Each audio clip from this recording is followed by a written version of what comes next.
And there's Hello. Yeah, we are live. Everyone that is not there in the present, but might be in the future, which is an eschatological commentary, especially, I think, if we're Mormons, but neither of us is, so I'm not sure about that. My name is Khaled Keefe Perry, and I am the executive chair person, in this case, man, of the Association for Theopoetics Research and Exploration. And I'm thrilled to have with me tonight Dr. For the sake of being clear, we should say, is also a member of the association and is a colleague, and I'm very happy to say a friend of mine. And he is joining us tonight from just outside of Atlanta, Georgia, to talk about his new book, Nobody Cries When We Die, God, Community, and Surviving Until Adulthood. Did I get that right, Pat? To adulthood. Surviving to adulthood, which means perhaps beyond adulthood as well, Yeah. into elderhood. Yes, and there you go. In old age. I like to start, Pat, especially when talking about books, to ask folks, kind of if you were in an elevator and had the 30-second pitch to talk to somebody about whatever the book is, and kind of why you bothered to take the effort to kind of craft it, what would you say? I mean, what's your elevator pitch about Nobody Cries When We Die? Like, why did you write it, and why might someone bother to read it?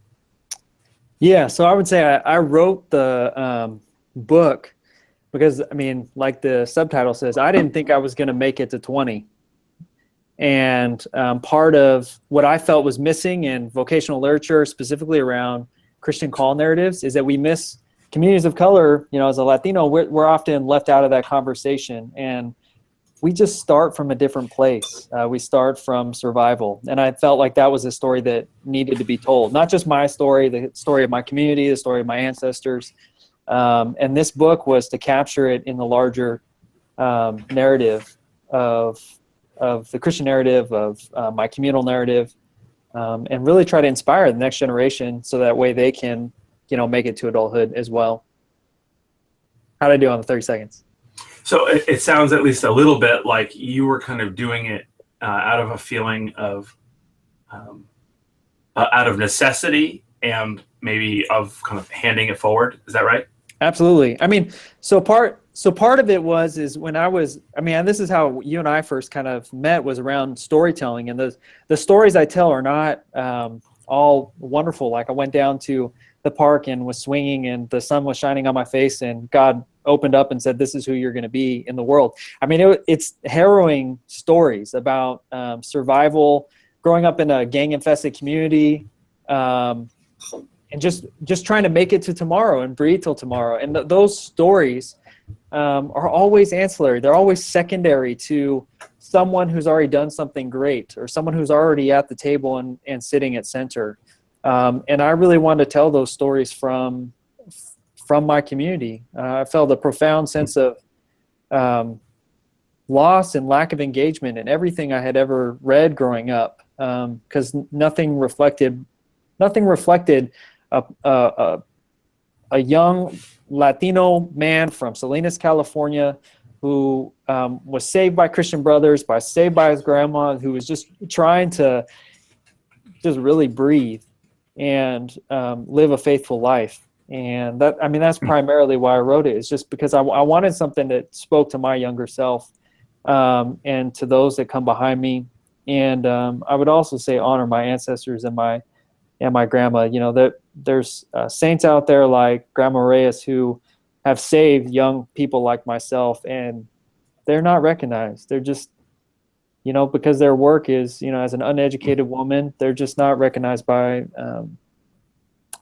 you know, society. And I need to tell her story as well. Yeah, so I mean, and for folks that are watching here, we're going to be jumping all over the place because, unfortunately, and or beneficially, that's how both Patrick and I function. So we're going to jump ahead and then return back.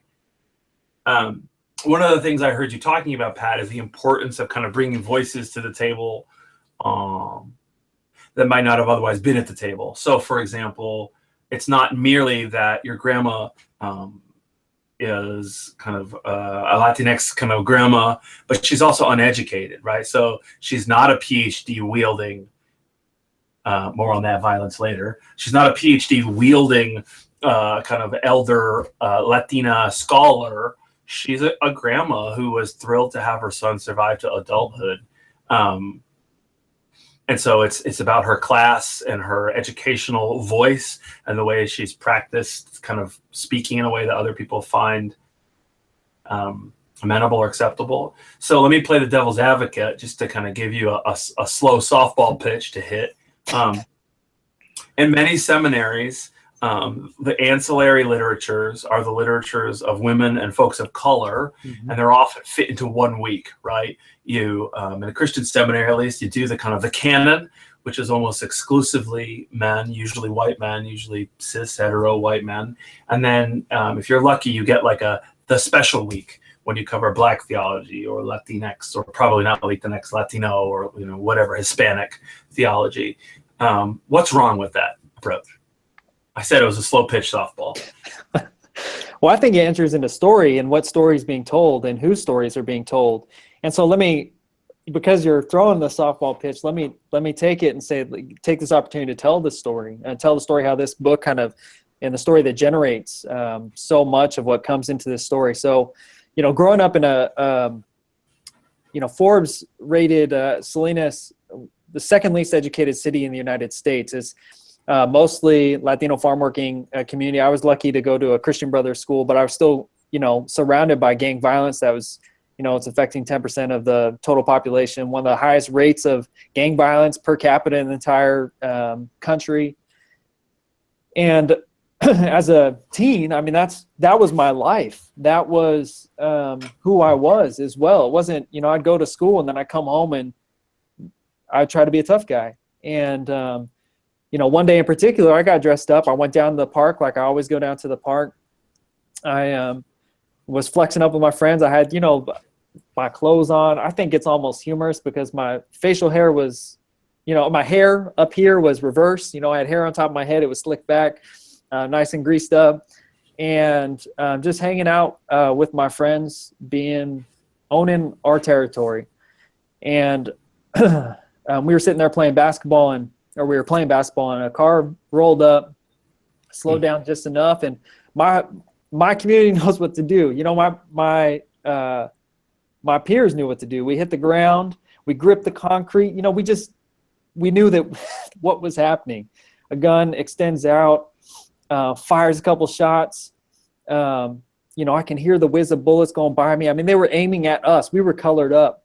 And after a few moments of just hoping that none of us got hit, that we were safe, I remember standing up and looking for something to make sense of what was happening. And unfortunately, what caught my eye was a little girl who was only, probably 10 feet away from me, who was bleeding out, and she had died, shot and killed. And we, like every kid who's experiencing that, full of tears, confusion, their screams. Her mom came running over, hanging over her body, blaming us, cussing us out. We took off running. One of my buddies said, we got to get out of here. We felt guilty. I still feel guilty about this. We took off running. We're jumping over fences, trying to get away from whatever it was that we thought we were trying to get away from, hoping that the guy wouldn't come back and shoot us, kill us. And to be fair, I mean, also the cops wouldn't get us because, the community saw us. They didn't really see the people who were the shooting. And so we get back to my house and the cops are already there. Big dude pulls us out, drives us right back, and holds me over the top of this little girl and is pushing me, my friends around, trying to get us to confess to what we did. We know who did it, just badgering us, just beating us up. And it wasn't, with all the stuff that's happening with police. I mean, there's good police in our community, both white and brown police. And the ones that were most violent was a gang task force who really felt like they were at war with the gangs. So they were running around bullying us up, which doesn't make sense because we just experienced some deep trauma. A little girl was shot and killed in front of us, and we're crying with the family over the dead body. And so eventually they let us go. And I remember going home, and it was one of the fortunate times that my grandma was able to be home with us, and she just held me. And I cried, and she didn't ask questions. She just kept holding me until I was ready to talk. And this was the type of special relationship that she had. And, I should also say for a lot of stories, that's enough in the Latino community. Just the grandma, the abuelita that is there holding you. I mean, that's stereotypical almost. And what I think why I felt so compelled to tell her story is what follows, which is a couple of weeks later, I'm sitting there with one of my buddies who had experienced this with me, and we're talking about it. We know who the guy is. I mean, everyone in these communities knows who everyone else is. I mean, we're all neighbors. So we know who it is, and we're like asking each other, like, is he going to come back and kill us? I mean, we're terrified. And my grandma hears something different when we're talking about, is he going to come and kill us? She hears, oh, you guys know who it is. Tells me, mijo, come here. Drags me over, drags my friend over, says, you guys know who it is? And, I'm not saying anything. I'm scared to death because she's giving me that look that, she probably knew that I did know, and I knew where he lived. And my buddy said, yeah, I know where he is. And she dragged us out to his car and then put us in the car and said, take me to him. So we are driving around town, and I'm thinking my buddy's smart enough not to drive us to this fool's house. But he's not that smart, and he drives us right to this dude's house. And so we pull up on this block, and we see the same car, and my grandma doesn't skip a beat. She gets out of the car, tells us to get our asses out of the car. We walk up, and she walks right up to this guy's house, walks straight up to his door, knocks on the door, and he comes, answers the door, same guy. And she says, and he goes, yeah, can I help you? Something like that. And she says, you know what you did? And look, I'm getting all nervous about it. So I'm sitting there on the street thinking, man, this is where my grandma dies. This is where I die. This is where my friend dies. This is going down. I start, basically peeing myself. And he, challenges her, starts cussing her out, tells her to get her ass off his porch, and closes the door. As soon as he closes the door, my grandma scurries like a mofo. She just turns around and starts scurrying back to the thing, tells us get in the car because she knows what's coming next. He opens the door back up, and he's standing at the doorway with what I imagine is the same gun, saying, you guys know what's coming to you. Yelling at us, you know what's coming to you. And we're driving back to the house, and, I'm crying, my buddy's crying, and my grandma turns in the back seat, and she goes, what are you crying about? I said, I don't know, I'm scared. And she said, there's nothing to be scared about. And she wasn't thinking about me. She was like, he's going to do the right thing. He's going to turn himself in, which, ended up being the case. I mean, cooperated with cops and all kinds of stuff. And she put me on a trajectory from that point forward, saying that I had a responsibility to change my community, and didn't just tell me I needed to do something. I mean, she showed me. She walked right up to this dude's house, looked death in the face, and said, you did a horrible thing. You have to do what's right, and put me on a trajectory to organizing my community, to do gang intervention and prevention work.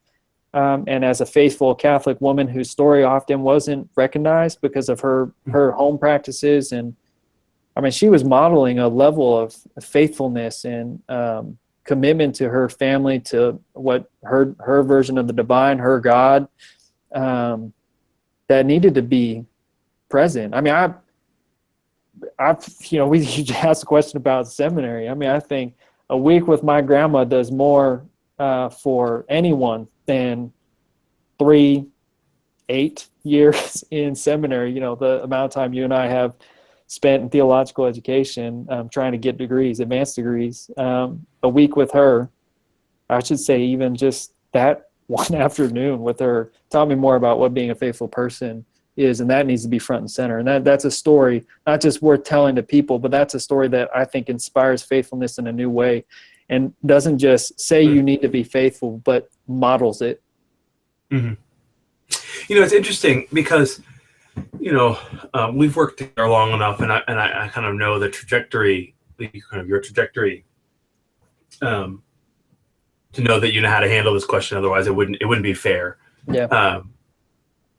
But see, your story ends up with your grandma doing what she did, inspiring.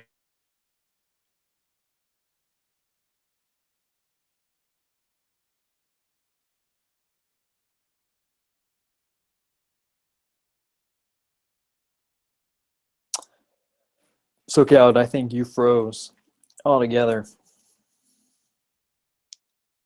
And for anyone who's watching, you're only watching me, and I don't know what he's asking.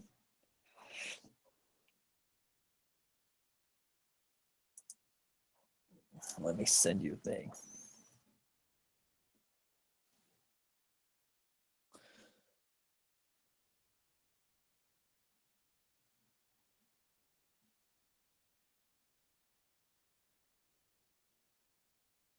I apologize for anyone who's watching live. That's a harrowing story to kind of leave with no follow-up question, which I think he was asking.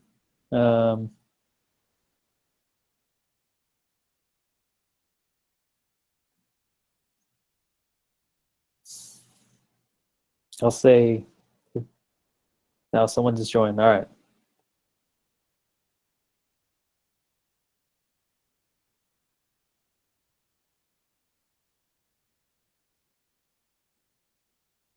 I will say this. I wish my grandma was here. She passed away a couple years ago. She actually passed away when I started my doctoral program years back. And, I think she still informs the work and the stories, the practice. Tomorrow we'll be doing a practice that, in part, she taught me, in part with partners. That'll be at Center Forum here in Atlanta from 10 to 12.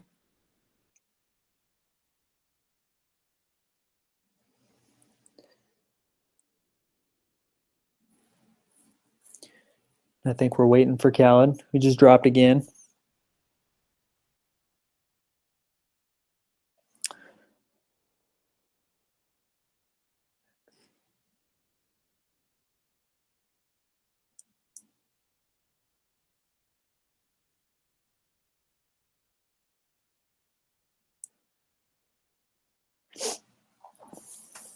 So if you're just joining us, we're waiting for our host to come back. He dropped for connection. Technology. Google Air. I love it.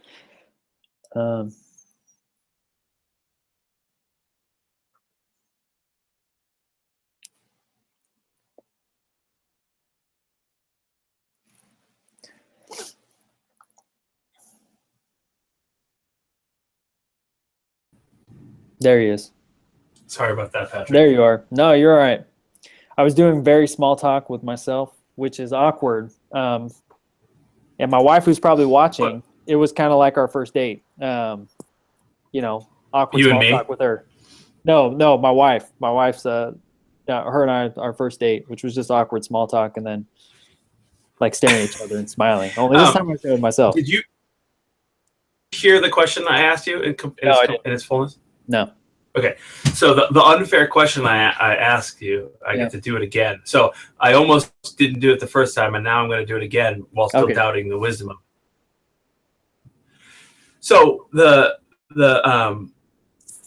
story with your grandmother is important, and it's kind of a touchstone for you, right? Yep.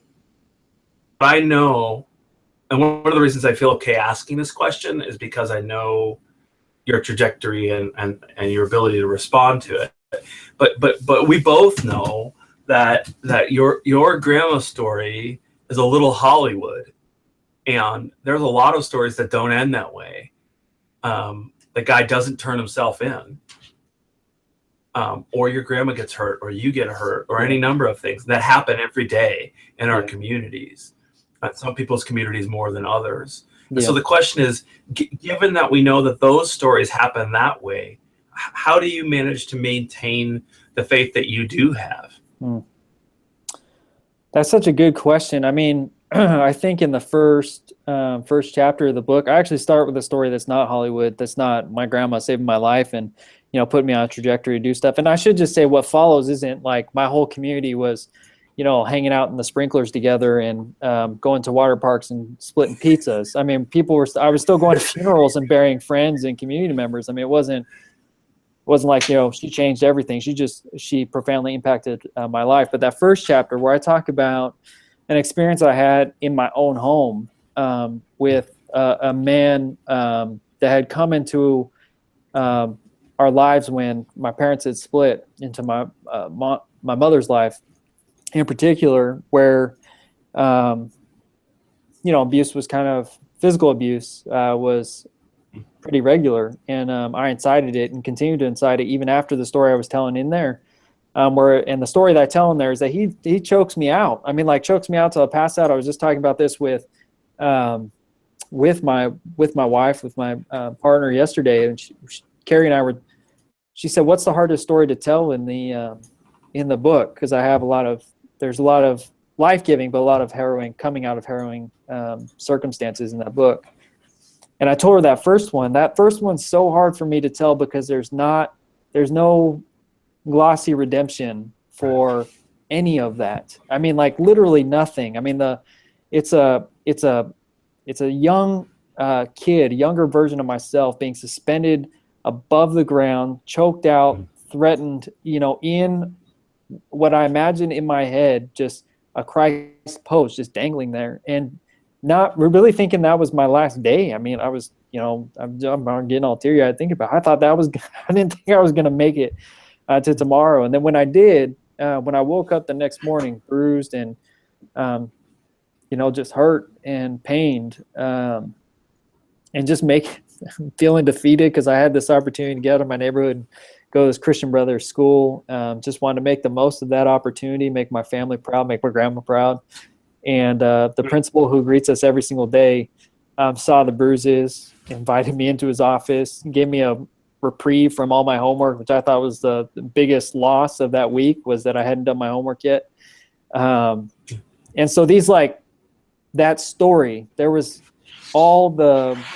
in that story, all the people who did real violence, there's no redemption there. There's no reconciliation between me and a 6'5" man who bore down all of his racial hatred on me, who bore down all of his violence, his addictions on me. And there's no the only life I found was those who were willing to give me a space to live and breathe. And that was the Christian Brothers.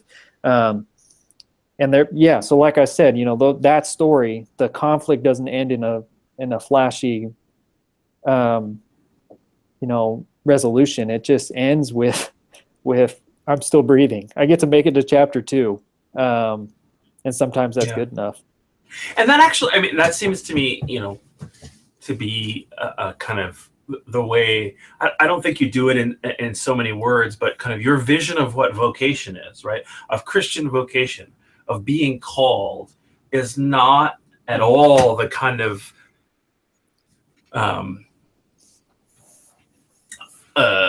Israelite Hebraic kind of prophet notion of, you know, young Patrick, you have been set up for a grand mission, and someday you will do X, Y, and Z. It seems to me that part of what your sense of vocation is like being able to be present to the next step. It's in some ways it's a lot more. It's a lot smaller in the sense that like it's living to tomorrow. And on the other side, it seems to me, at least as a reader of the book, that your vision of vocation not just for yourself, but for others as well, kind of leaves you open for way more that's possible, because you're not counting on 30 years in the future. You're doing it a day at a time. Is any of that resonant for you? Yeah, absolutely. And since you're saying Christian vocation, I get to talk a little bit about, I think, about the Holy Text, which I think is new for us. We don't ever talk about it. Given that, even though we both work in the field, we don't talk about shared scripture. But I will say, if you look at some of the examples I use in the book, I don't go to the prophets, which is, I do occasionally to kind of say, this is how people typically talk about vocation, this kind of call narrative. God calls you into something that is bigger than yourself. You respond to the call with, here I am. That's the probably the most commonly cited version of that. And then, someone goes on a prophetic mission. That is a call narrative. I think that's completely valid and it's worth for those who feel called that way. But when you look at what the characters I identify with, they're not exactly the heroes of very many stories. So, I start with like Ishmael and being cast out by your family, left out to die. Your mother has abandoned you, but is called back to you at one point, but doesn't want to witness you dying. That I kind of reinterpret that turned his hand against neighbor line to say, like, man, I get it. I saw, you take that young man who shot that little girl. I saw him shoot her down in cold blood. I get why Ishmael's pretty pissed off about the people who have wronged him, and why he might have a little angst towards his neighbors. And yet he was called into life, and he was called by God. So, and to figure what that looks like in hostile territory, in a world that is not made for him, literally not made for him. It's made for his brother, half brother. It's made for someone else. And that's something that seems to me like you really do well in the book, is you complexify the ways in which these categories, which very often kind of end up being monolithic. So for example, earlier in the conversation, you said, we were just running colors. I think some people feel as if, or maybe feel is too strong. I think some people are under the impression there's a day when you decide whether you're part of a gang or not, as if that's like a clear, like, check the box option, instead of understanding the ways in which there's a lot of complexity, and it's part of acculturation, it's part of space, it's part of systems that are way larger than you, certainly way larger than children or adolescents or pre-adolescents. And that, I think if I caught you, I'd yell at you. But I don't think I ever catch you trying to say that you don't have a responsibility for anything that you did or that you were part of or that anyone does. But at the same time, I always hear you kind of pointing back towards the larger systems which frame the limits of what's possible in the conversation. Do you have a response to that? Yeah, I'm thinking of the story I tell later in the book around when I do enter into higher education. And this is when I have a little bit of power at an institution, where I'm not just a passive recipient of other people's power, where I'm actually able to make decisions and make advances for young people, students of color in particular, to survive, and feeling the full weight of responsibility of that. I feel that now in my current position, that the ancestors, my constituency, my fellows, the history of Latino and people of color is weighing on my shoulders and I know I got support, and the cloud of witnesses are all around me to help shoulder this incredible gift and burden at the same time, that we need to do something differently to ensure that we all survive. It's just a completely different starting point. And I think what you're also naming there is that this book isn't about me complaining about systems that don't support me, and not taking responsibility. I have a profound sense of guilt. One, that I'm not in my home community anymore, that I am part of these larger systems.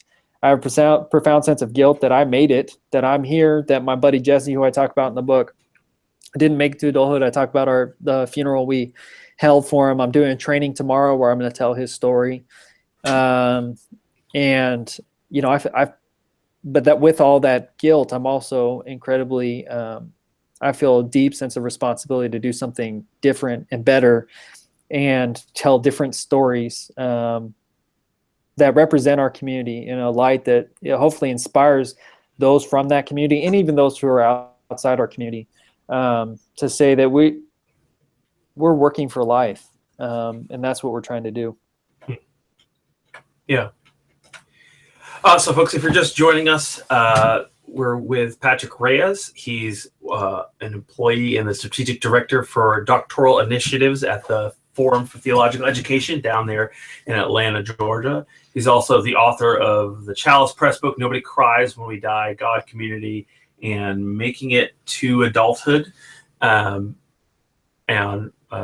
Patrick's joining us to talk about the ways in which vocation is sometimes kind of misconstrued, and that for some folks, kind of making it the next breath of life is what's key. One of the things that you do, Patrick, which I think is really interesting, and I've used in some of my own work, having since seen the book, is you talk about vocation as calling people to new life. And you do that kind of in the same chapter in which you also recognize that the call to new life is not always as easy as like get a call on Wednesday, new life on Thursday. It comes in fits and spurts and in small pieces. Can you talk a little bit about that? I mean, I think there's some people who understand the dominant Christian story as kind of Paul on the road and like, oh, now I get it. You know, or I was blind and now I see, kind of, I understand that narrative. But your understanding of it is a little bit more iterative and kind of incremental, at least the way I read it. Yeah. So, I mean, you use some biblical language. I mean, the road to Emmaus is the story. So there's still a road narrative. And I, you know, don't just use the road to Emmaus where, you know, you have the two witnesses are walking along the road after they've seen Jesus crucified, and Jesus walking with them and talking with them, and they don't recognize who Jesus is. And that's primarily because, in the way I interpret it and the way I read it, is that they've experienced such deep trauma to see someone that they love deeply die and perish before them, that they're, you know, we know this, that it's, you know, from trauma narratives and trauma theory and research, that there's something blocking there, that the memory, the narrative is disrupted, and they're not able to put these pieces together. And also seeing someone who you just watched crucified walking alongside you, I mean, they're probably the last person you think is you're going to see walking alongside you.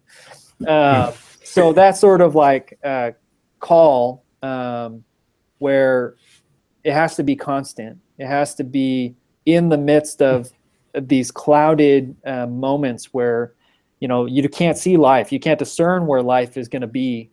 And someone's patiently walking alongside, kind of nurturing and caring for you, and asking the questions that will eventually get you there to life. You know, I use Thomas as a good example of this as well, you know, that the needed to hear Jesus' voice. He couldn't just see, couldn't just, you know, abstractly believe, was actually had been mourning. You know, if you think about the mourning practices of the time. So he's just coming back from mourning. So there's that kind of regular call, an engaging call. And I had that type of support. I also make that distinction, that this call to life has to come from multiple people. It has to be a cloud of witnesses. It has to be a full community. It has to be family members, ancestors. And those who don't hear it from multiple people, just, you know, that, you know, life can become overwhelming. Yeah. I've got a line here from the book. I'll read it because it makes me kind of think of what you were just saying. And I have a question here. You say, vocation is both being called home and being called to the larger kingdom of God, in which we live together for one another, as opposed to a kingdom of God with rulers and lords and the underlings who have to do their bidding and work for them. And that sense of being called home, I imagine, I mean, we never really talked about this, but I imagine that that's part of where that sense of guilt comes for you, right? That if part of what the kingdom of God is that vocational call to you and yours and to your lineages, to then not be in Salinas doing whatever it is that Salinas would have you do, or God would have you do in Salinas, I imagine is a struggle. And it seems to me that your sense of lineage, both in terms of the elders that have come before you and the places and stories and gods that they carry with them, gods plural in this context, I think is appropriate. And also what you're passing on to Asher, to your son, and to the generations that come. That your sense is one that has always struck me as one in transition, as opposed to one that is kind of king of his round. And that sense of lineage seems to be very important to your sense of vocation. The vocation calls us back to where we're from. Is that fair? Yeah, I mean, that's more than fair. If we talk about that call narrative called back home, I've read a lot of literature that, that call to home is a call to God, or call to God's community. And I think one of the, that calling home is calling home to our own narratives in communities. For those that don't have communities that are represented, and I think that quote, if I remember right, kind of comes in after I talk briefly about my experience in education, where I am literally being disconnected from my home and my own community because I'm reading other communities and other theological musings that don't represent my community at all, don't care to imagine from my place of being and belonging. So that kind of call back home to a kingdom, to a community, wherever that may be for whoever's reading the book, is kind of open for that. But my sense is, for those of us who aren't in the canon, my book is not in the canon, that there's this sense of being called to a home community and having that home community recognized as a place to be called to, and as someone who's worthy of being called, is, I think, central to the book. Yeah. And I mean, it seems to, we talked about this a little bit. We never really kind of got into the nitty gritty of it. So I'm kind of surfing a little bit here on the edge of the wave. But, it seems to me that like an underpinning theory in terms of the way that you think about this stuff is that like everyone is called to some kind of lineage, right? So some folks, often, although not always, white folks will say, they don't have the same kind of lineage you have. Sometimes you hear people say, "Oh, I don't have an ethnicity. I'm just white," or something like that. Yeah. But we were talking the other day, and it seems to me, at least, that your sense of lineage and a place to go home to is broader than just blood ties. So, for example, there are some people who, because of their capacity for privilege, actually don't think about their Irishness or their Italianness or their Ukrainianness or whatever it is, and instead really just think about themselves as Republicans or as plumbers or as businessmen, just like my dad sold insurance, maybe now I'm in marketing or something. And so then what you have is a lineage of privilege or of profession or lineage of something else, but we're never really absent from it, right? I mean, that seems to be something that you're saying, is that what God calls us back to is to investigate where we came from, both of the body and blood, but also of the spirit, like a Walter Wink sense of spirit and angel. Where do we come from? What do we owe it? And do we need to keep doing more for it, or turn away from it? It seems to me to be kind of an undercurrent. Is that, am I getting anything that resonates with you in there? Yeah. I mean, it resonates with pretty much every conversation I have about the book. When I talk about tracing my cultural heritage, especially through my dad's side of the family, that, I don't have a cultural heritage. I don't have a Latino heritage like you. I'm not, a light-skinned brown man like you. I'm just a, regular Joe Schmo New Englander. That, I just don't have a relationship with my ancestors like that. And, part of this call narrative is also following it and tracing it. So this is my attempt at connecting with my ancestry. You know, it's not like I came out the womb saying, you know, I'm connected to all my ancestors and they're all, you know, the way that colonialism works, that couldn't happen. You know, my people have literally been forgotten and pushed aside. Our culture has been wiped out, and this is a recovering. This is a fetching of bringing it forward to this generation. And what I would say to people is, I also have ancestors I don't like. I got family members I don't like. You know, there's parts of our narratives that we choose not to privilege or talk about, and that's okay. I mean, that's also part of telling the story and exploring that. You know, in chapter 1, I open up with a part of that history and lineage that I really don't want. And you know, that's part of it as well. Yeah. I mean, and that seems to be key because, I mean, for people that don't do the kind of colonial theory in the academic sense, I feel like sometimes this point gets missed out. But just because people aren't like actively sailing wooden ships and putting their houses on your land doesn't mean the academy, that like the colonial project is over. So if we can play a little bit with this, like, talk to me a little bit about what it is that colonialism does and is doing. Can you say that in a broad sense? And then you might do that in a way in which it intersects with your life specifically or in a broader way. But I think it's important, and I think that not everybody thinks about colonialism. They think about pilgrims or something hundreds of years ago, and part of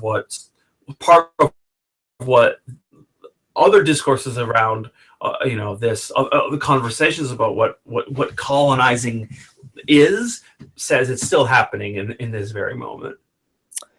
How I talk about it. Yeah, no, I mean, the fact that you mentioned pilgrims, I think is pretty great. I mean, that's one of the meta narratives that's happening in our country, is that somehow the United States, this story of our people, of this country that we occupy and inhabit, people landed on the East Coast, and you know, the manifest destiny, we moved west.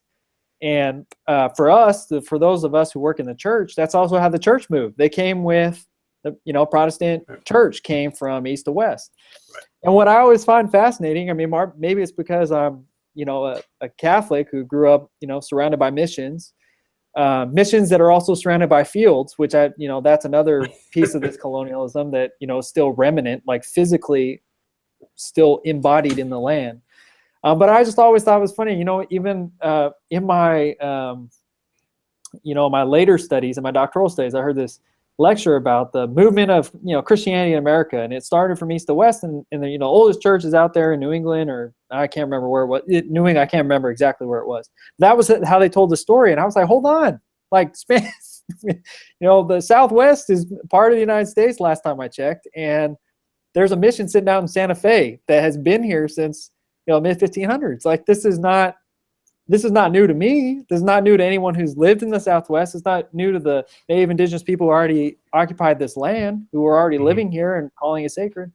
So there's this remnant in the history, just the way we tell our history and what makes it into history books, that we've been secondary. And when we have been told and brought into that narrative, is that, you know, there was, you know, it's been told kind of romantically that the, you know, Spanish colonial colonizers, the missionaries who planted the missions, were these peaceful religious folks who, you know, somehow managed to grow tons of agriculture in these little areas surrounding these missions, with just, you know, the couple friars that showed up with them.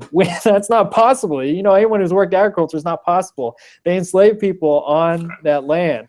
And what blows my mind, just as like anyone who needs a lesson in colonialism, you know, you don't even have to call it colonialism. Go to a mission in California, in where the valley I grew up in, you know, Soledad Mission, San Juan Bautista Mission, and they're still surrounded by the same area of agriculture and fields. You can go and stand at a mission that's elevated above a valley, so that our history, a history I don't necessarily like, even though as a Catholic, you know, I still, and as a Christian, you know, it's not a part of the history that I like, but the missions were built so they could watch their enslaved labor work below them. And so when I say that, you know, that quote you just read about the kingdom, you know, and the kingdom, you know, for kings and lords to, you know, look over and manage. That's where this history comes. I mean, there's remnants all around us, but it shows up really, I think, prominently for me in the histories that we have to read and learn, and for us, put into our narratives. I learned someone else's history with that East-West narrative. It's not mine. It's partly mine, but it's not all mine. And in the landscape itself. So that's really interesting. I mean, so this is good. We're getting edgy here because now I got a real question for you. All right. So on the one hand, you can tell I'm getting excited because all of a sudden my hands are twinkling. So on the one hand, that's not my history, and that tracks entirely, right? I mean, the history of the people kind of coming west is largely a white history, and a white dominant history, and we have the kind of historical narrative of just one drop. And there's all kinds of ways in which that tracks. But then on the other hand, this line, and I have this highlighted here kind of in my notes because it seems pretty profound, and I don't hear it often. You have this line, it's right in the beginning of the book. You say, "We are all guilty in the death of the innocent." I think includes you. Yeah. Even as a person who has had a challenging upbringing, right? You're an at-risk youth, those kind of categories. There's all kinds of ways. My dad's probably going, no. Yeah. Yeah. Anyway, inside joke. Yeah. So, but there are ways in which there are people who I think objectively suffer more at the hands of prejudice and systems of oppression than other people, and then yet Reyes says even those people are guilty in the death of innocence. Yep. How do you track that? Because it seems really important theologically to do that. Yeah, I mean, it's part of that responsibility narrative and call. I mean, when there's a bunch of great thinkers and writers who've talked about this. In the Christian world, Jonathan Wilson Hartgrove says, when suffering speaks, you can't not listen. Right. Elie Wiesel has that image in Night where, where is God? They ask that question, where is God, as they're looking at a young boy's hanging, and his kind of response as an author is, and speaking through the narrators, there's God right there hanging in the gallows. There is, right. When innocents are dying, when it's children, very little, that little girl, I mean, that's who I keep coming back to. When young people who haven't had a chance to live at all and experience life are dead, that's not one person, that's not the shooter's responsibility, that's not my responsibility. I mean, that is the shooter's responsibility, that's my responsibility, that's everyone's responsibility. We all failed miserably.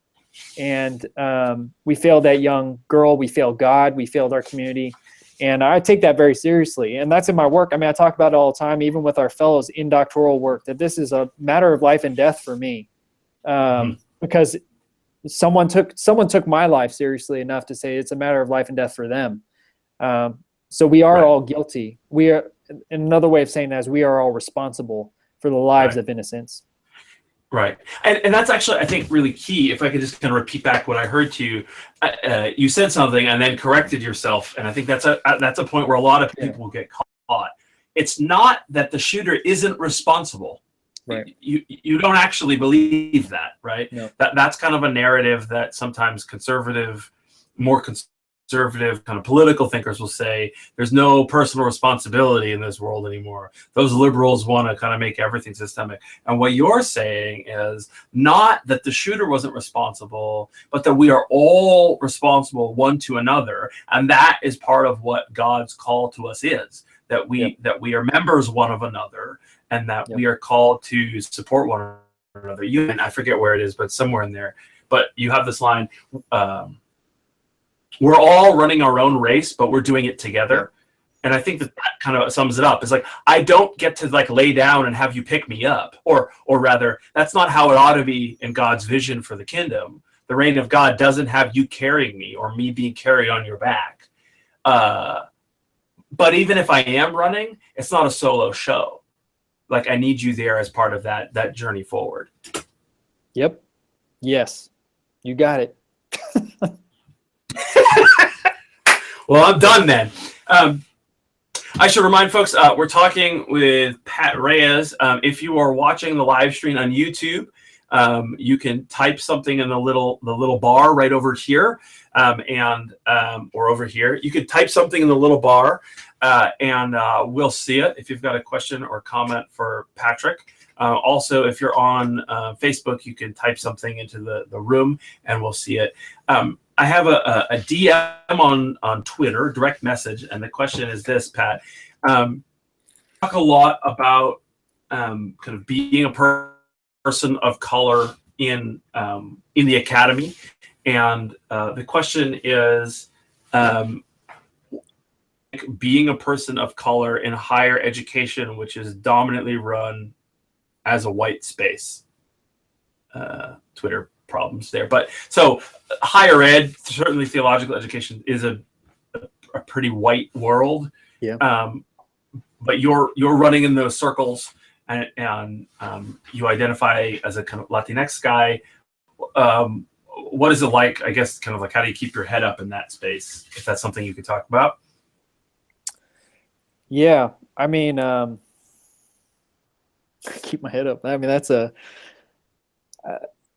it's hard. I mean, it's really hard. And even for me as a light-skinned Latino who was born in this country, so I'm not, I don't have a first-gen experience either. So I mean, I have a lot of advantages. And so also kind of tracking those places where I'm able to make it into rooms that my peers aren't. That's one thing that I have. I just need a name up front. The other thing is as a person of color, I think one of the things is just naming in every single area of the academy. It was not built for us, and I'm really. It was built maybe by our labor for the money it took from who knows, old school tobacco. Slavery, agriculture, still, manufacturing up in the Midwest. Our labor may have fueled the funds to raise for higher education, but we're not represented in the curriculum. We're not represented in the faculty. We're not represented in the accreditation standards. We're not represented anywhere. It was built for a very particular class and group of people. White men primarily, because that was who, when this system was built, was educating. They were educating themselves, and that's what history is. I'm not making a value judgment on history, though I could make a very strong one. That's a shitty way to start an industry. But one of the ways that we do make it and keep our head up is building really strong coalitions and partnerships with like-minded folks. And I think I'm absolutely fortunate that I work for an organization now that supports scholars of color, that is trying to make a difference in higher education, in creating spaces in which scholars of color can thrive vocationally, that we're actively attending to building new process.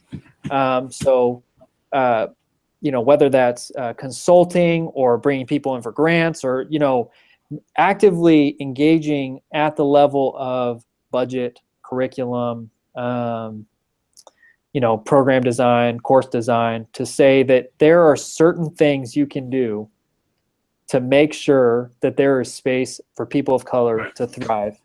And it's not rocket science. It's not hard. There's no special algorithm to it. It's a commitment and an embodied commitment. And I'm very fortunate that the answer to your question is that I'm surrounded by great people, inspirational people, and I'm following on the footsteps of giants who have made incredible strides in space for me to do this. So the predecessor here, Matthew Wesley Williams, made space for me to do the work I did. Sharon Watson Fluker before him made space for him to do his work. So that I'm following in a lineage of incredible scholars and mentors who have been committed to this mission. So I'm just that's how I keep my head up, is knowing that I'm following in the footsteps of giants. Yeah. And it seems that like the way that you talk about your employer, the Forum for Theological Education, I mean, it's really interesting because on the one hand, you name it for its importance in terms of making a space for scholars of color to kind of do that work of exploring kind of theological at the academic level. And at the same time, it seems to me as if your commitments are such that it's not merely that the Forum for Theological Exploration exists merely for scholars of color, but that there's a larger commitment in which the entire body of Christ, the whole of the church, is actually served by having a greater diversity present at the table. Me sometimes missed in large dialogue, larger kind of conversations, that people feel like identity politics gets played out and people only care about people who look like them.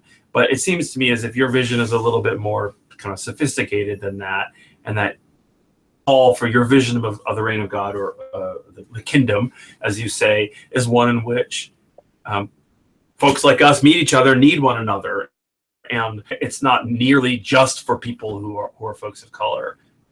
Is that kind of counter narrative something that you encounter?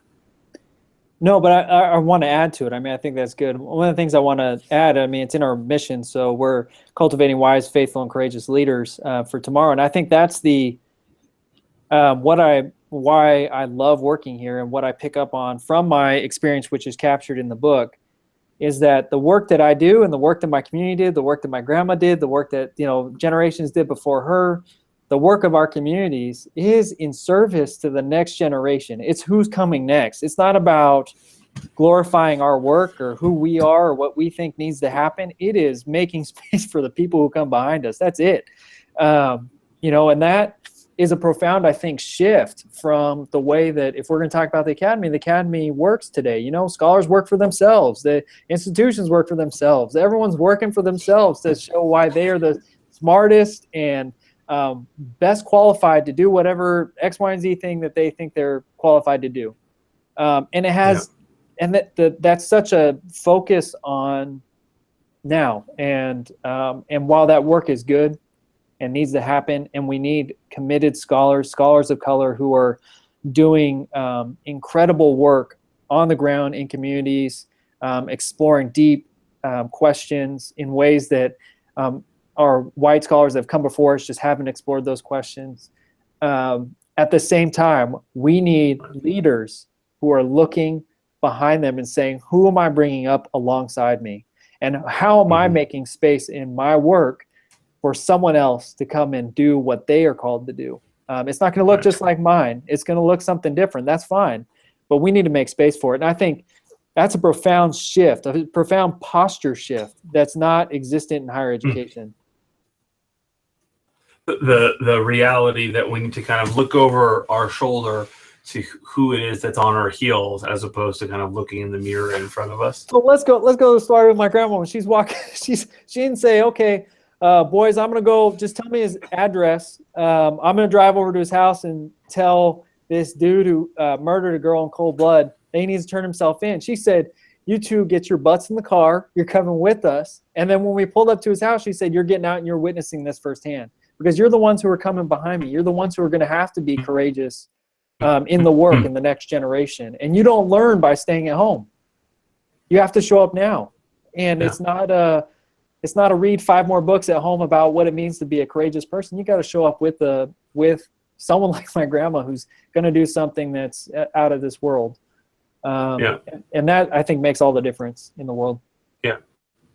And that how would you talk about it? That spirit or that ethos kind of is all over the book, right? You have to be willing to experiment.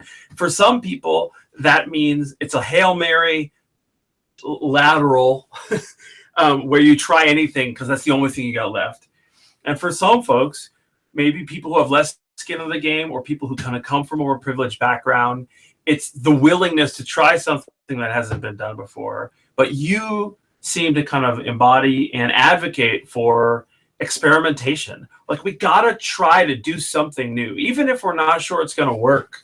Like, we have to kind of engage in such a way, it seems like you say here, that believes another way is possible, and that God is calling us to a kind of another way of relating to one another. And that shows up, for example, in the way that the book is written, right?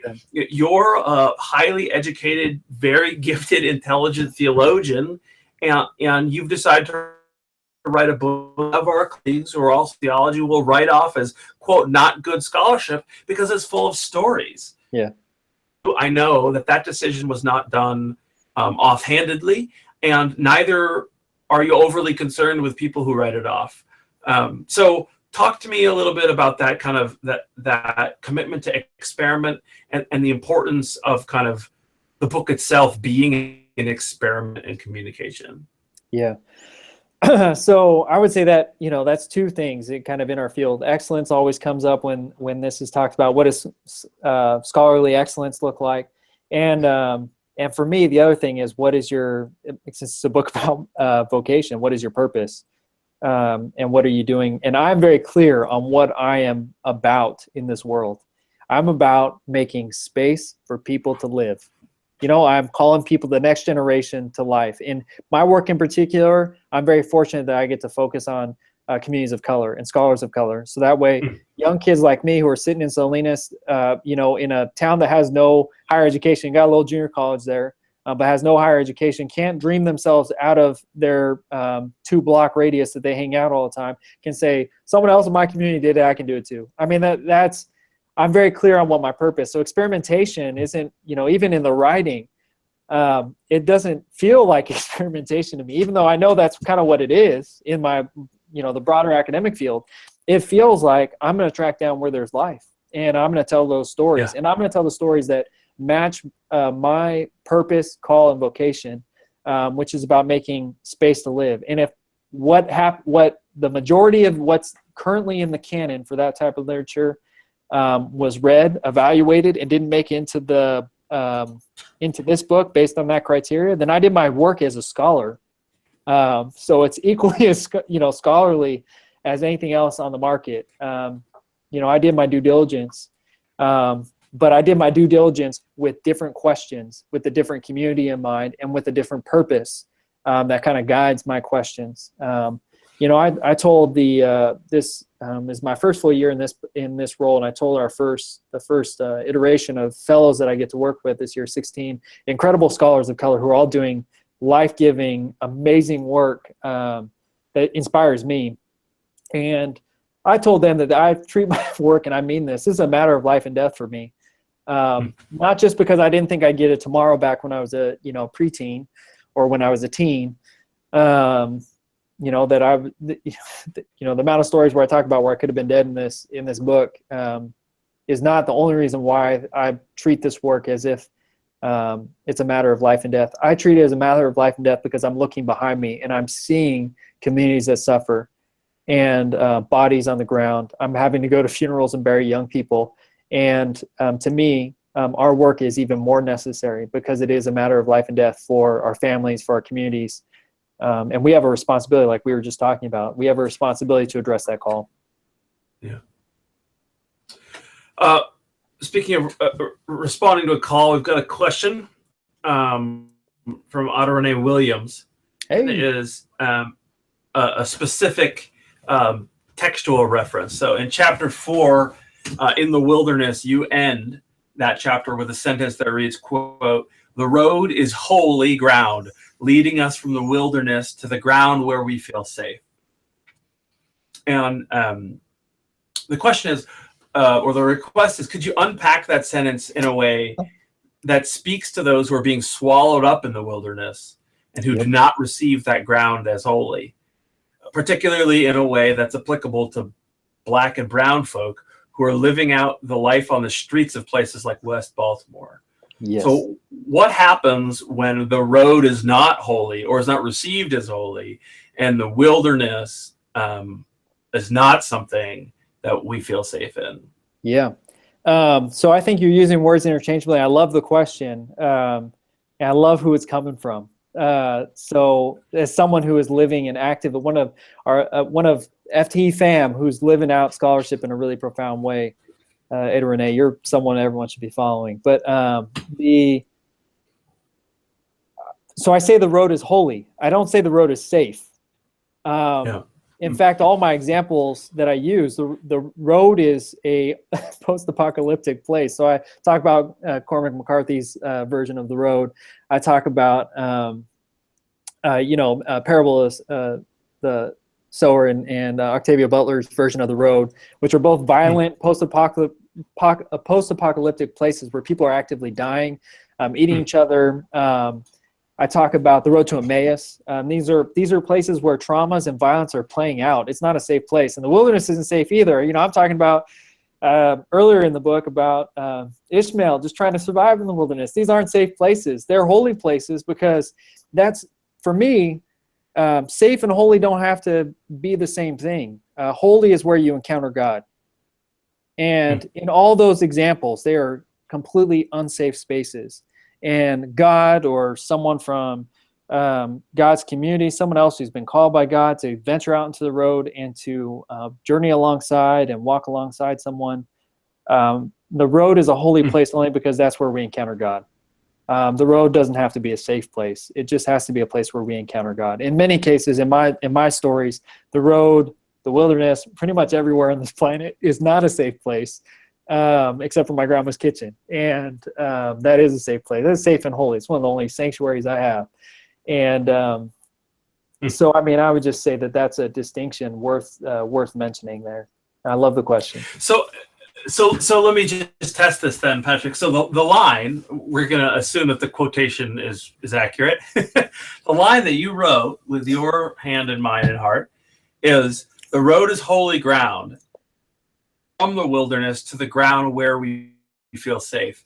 And that makes me ask the question, your answer that you just gave there, that even though the road leads there, it doesn't have that safe space. It points there. You have faith that it points there, but you're not certain that every person is necessarily going to stand there before they die. Yeah, these aren't, like we said earlier, these aren't static places. So a road is not static. A road journeys on in one direction and the other, and has intersections and all that kind of stuff. Same thing with the wilderness. Wilderness has technically it does have a beginning and an ending, but it's where it depends on where you enter and where you exit. These aren't static places. So there's no safe wilderness. There's no safe road. There's no static kind of sense in the locations that I'm picking. And it's precisely because of that paradox that you're sitting in these places where you're encountering God, that are constantly moving, where your life is constantly being under threat. And God still has the courage to come and meet you there, or God's community has the courage, or your family members have the courage to come and meet you there where it's not safe. So yeah, it could be flipped, where if those places were static, if you had to say all the wilderness was safe, and all the road was safe, and these are sanctuary spaces. Like I said about my grandma's kitchen, that's a sanctuary space for me. It's both safe and holy, but that's the only place on this planet that is. By the way, that's page we're playing along. Go right ahead and purchase. Patrick, everybody cries when we die. Follow-up question from a different person, but I think it's related. Part of your work, which is kind of, technically speaking, eschatological, it kind of envisions a time that kind of periodically breaks in to our current time, right? Little moments and flashes we have of safety, right? For example, it's not as if your grandma's kitchen is impervious to harm. Nope. You don't really play that way. So there's moments that we have of this safety, moments we have of the reign of God, or of the kingdom of God, as you say. Here from Evan Underbrink, who asked the question, for you, and you could speak about this from a number of different contexts. The kind of ideal or idyllic, maybe utopian vision of an academic social dynamic that really includes race and culture. So what would it look like for the academy take full account of the diversity of lives that makes it up? Kind of what are you striving for in that way? And where are some of the places you kind of see it poking in? The phrase is also, what does race look logical vision? Where are the places where you see a full flourishing of life kind of breaking in that kingdom way? Yeah, that's a great question. I think, Evan, there's two ways to answer that specifically from the book, because I'm operating in the book as someone who entered into the system and I'm saying that it wasn't built for me and trying to make what I would call reform moves. So one strategy is to reform the current system you're in to make space. So that means you're revamping the curriculum to include scholars of color, to rethink the faculty, so that way you have a faculty that's well represented, the diversity in the local in your location, to have academic administrators and executive leaders of color, accreditation system that is a little bit broader in its diversity in terms of what kind of institutions it's looking at. So you could do that sort of reforming work, and that's good work. That's a lot what I spend a lot of my time in, working with academic organizations that support scholars of color so they can move into those leadership and full-time tenure track positions so they can influence the curriculum and bring our scholarship to bear on the current system. That's one strategy. Another strategy, which I think has yet to emerge, and I think it's probably going to pretty soon here, given the state of higher education in general, which is something completely new. It's a new delivery system that is addressing local concerns, training folks in the practices and traditions of both the culture that they're in, that they've been born into, but also larger, how to survive in a larger society, which we, as communities of color, the little lessons that we get. I tell at the end of the book a story about when I was working in the field, and this was in service to my scholarly work. When I was getting my PhD, it was going out and working in the fields to collect the stories of survival. And one of the people who knew me growing up saw me. I was challenged by a supervisor telling me to keep up with the rest of the field workers. So I'm on my knees trying to pick peas, get through this line so I can pick and just catch up to everyone through. So I work through lunch. I'm just trying to fit in with all my neighbors, trying to do the supervisor proud, because that's what I had been taught in my system. And I get to the end, and this guy who I call in the book Uncle Che, I mean, he was uncle to me, and he tells me to stand up and get off my knees. He has me trace his lifelines on his hands to show me the calluses and how worn his hands were, and he said, you have an opportunity to do something differently. You have a different, the delivery system of Latinos in California is to work the fields, and everyone else goes and gets a college education. So he's saying that now that I have an opportunity, because of what I have been able to do with the community around me, to begin to imagine what those new delivery systems would be, what the new histories might look like, how we teach our histories. I should say new histories, that the many histories that exist, the skills, and the needs of our community, and really adapt systems. I shouldn't say adapt, to make new systems that reflect our values. I think is important. And I'm not just talking about like a Latino version of a state college. I'm talking about like something whole new. Yeah. That I think is, because of technology and everything else, and the dire straits that many higher education institutions are in. We're going to be building, someone's going to be building that soon. Yeah. Well, this is good, because there's a question left that I know that if I didn't ask you, you'd yell at me for not asking you later. We, other than kind of collegiality and friends in common, ended up, or as colleagues, here kind of on the channel around this idea around theopoetics. And I hear in this last kind of iteration of commentary kind of resonance, specifically when you talk about delivery systems. Yeah. Commitments that Association for Theopoetics has is that containers can shape content, that the how of theological education and theological scholarship does affect the what of theological education and theological scholarship, that when we pay attention to the manner in which we do things, what things are built out of, the way that writing is done, the fact that we use writing as opposed to film or dance or music, what are we referencing, et cetera, that the how of it shapes things. I hear an echo of this kind of theopoetic insistence on the importance of bodies and of medium and of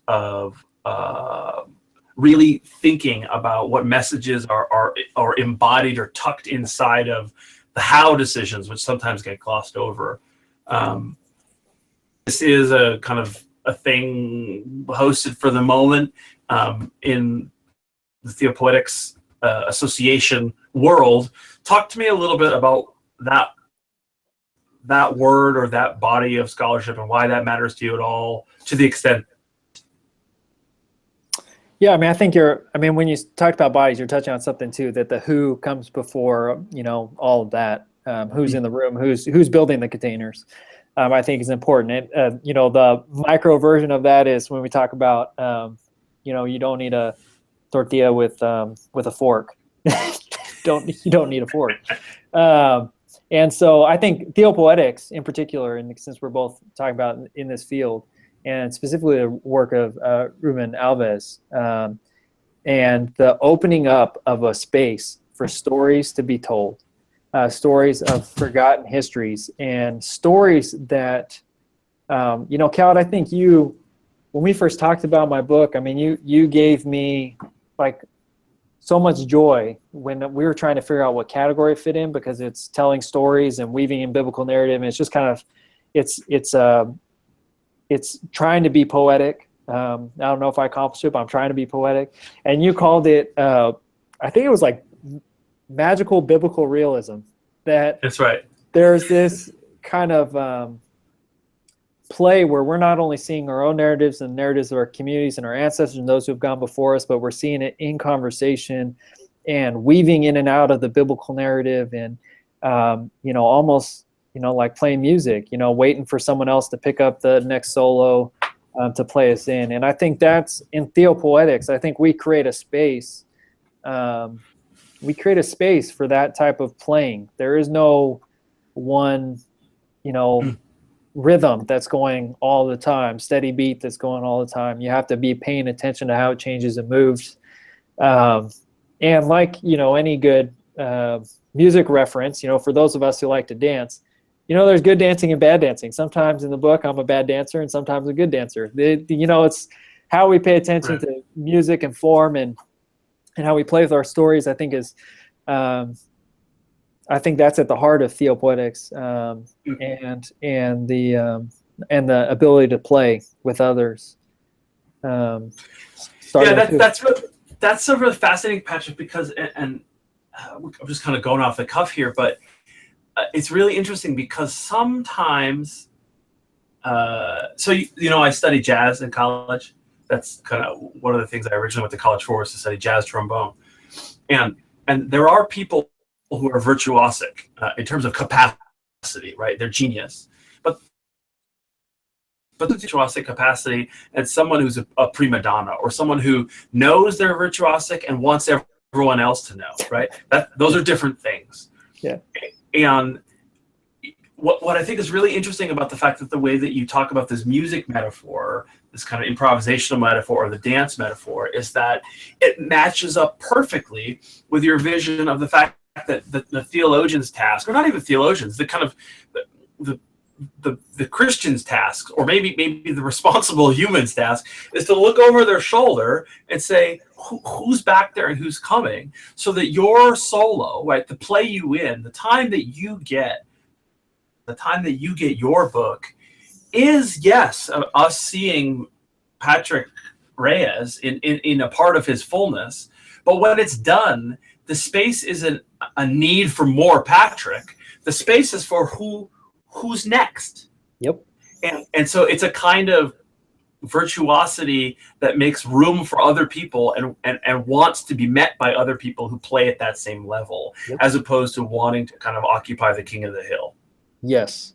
Let me say something that I think is a good example of that. So tomorrow, so this was the official book launch of Nobody Cries When We Cry. We're doing this today, big, this interview, a whole bunch of other things that happened today around the book. And tomorrow I'm doing a workshop at Center Forum, which is here in Atlanta, shared working space, does incredible work on the ground around bringing people together to share common vision and work in the world.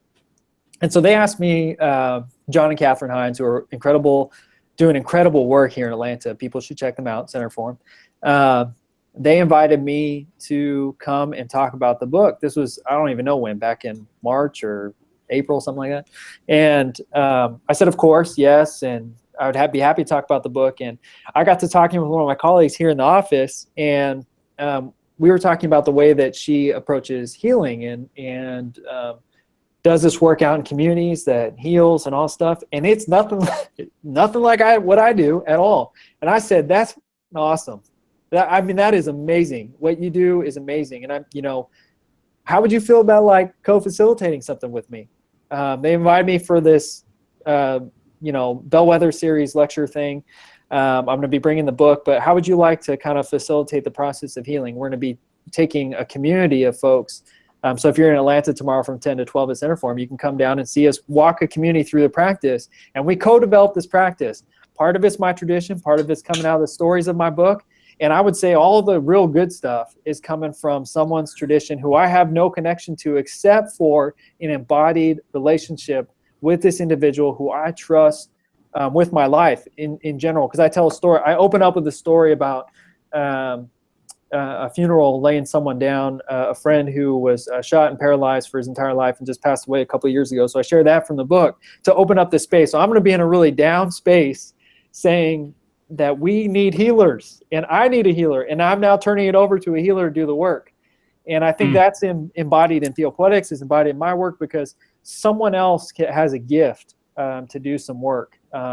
It can't be me who does that. I can't fully heal myself, especially not in a community. I need a community around me to do that work, and I need to be in a community. So I'm so excited that tomorrow that I get to co-facilitate with a colleague who is a gifted healer, and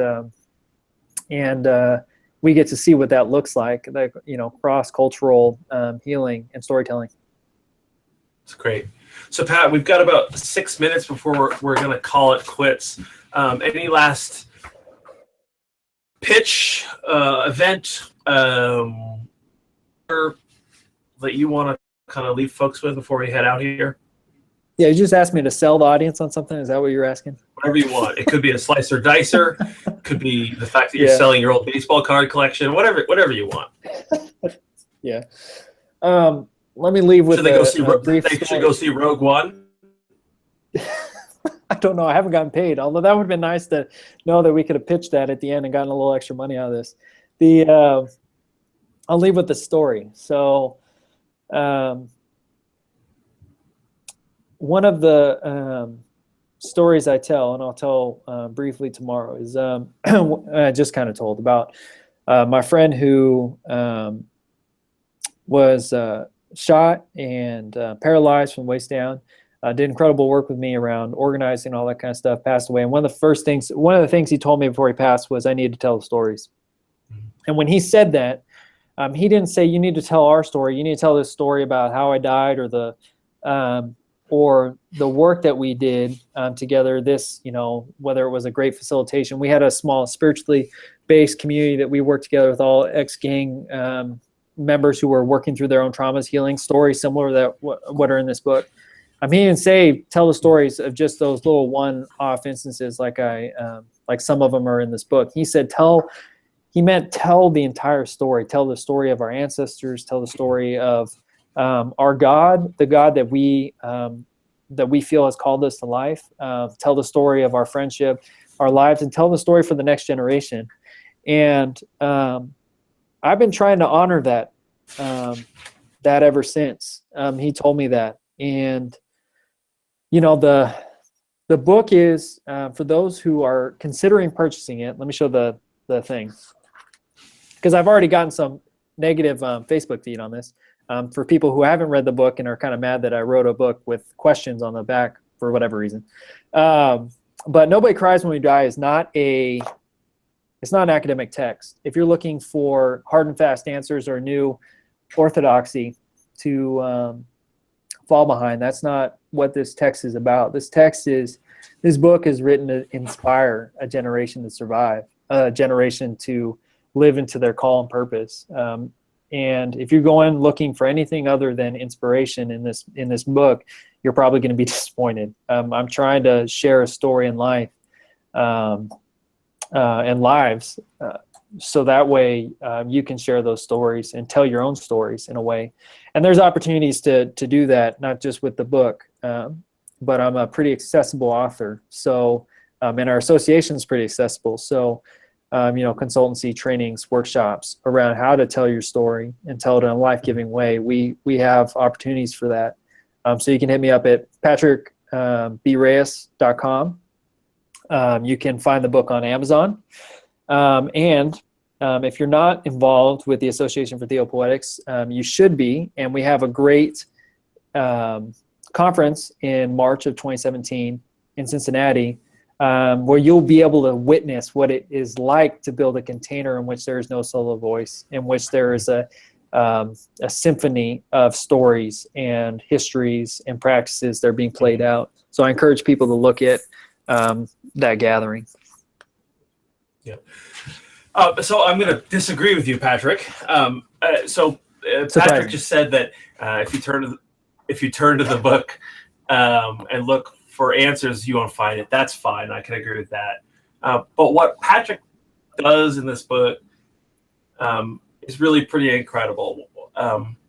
He speaks about those biblical texts in a way that I did call biblical magical realism, such that it's very clear that book, or that collection of books that we call the Bible, doesn't just sit on his shelf. But it also somehow manages to kind of live inside of the world that is his interior landscape. And so when he looks out onto the world from his own place in history and from his employer's office and back home in the pea fields, he sees the same world that he sees when he reads in those books. That's what I understand that happening in their path. So when you read this book, what you're seeing, at least some of the time, and what he can offer for you, it does to you, whoever you are who might want to read this book, is the world seen through his eyes. One of the things I said about this book, which I think is really important for me to say as much as possible, is that if you own Willie Jennings' book, The Christian Imagination, and if you own Ta-Nehisi Coates' book, or any of his work actually, but you need to also own Patrick Reyes' book. This deserves a spot on the bookshelf between. And so in my mind, it should go Coates, Reyes, Jennings. And I mean that very fully. So it's fine to be humble, but it's also the case that this is a phenomenal book that does some really good work about vocation, about survival, about what it's like to live when you're not sure the next day is coming. And I can't encourage folks to get their hands on it enough. Pat, it has been a pleasure. It's wonderful to be kind of in your orbit.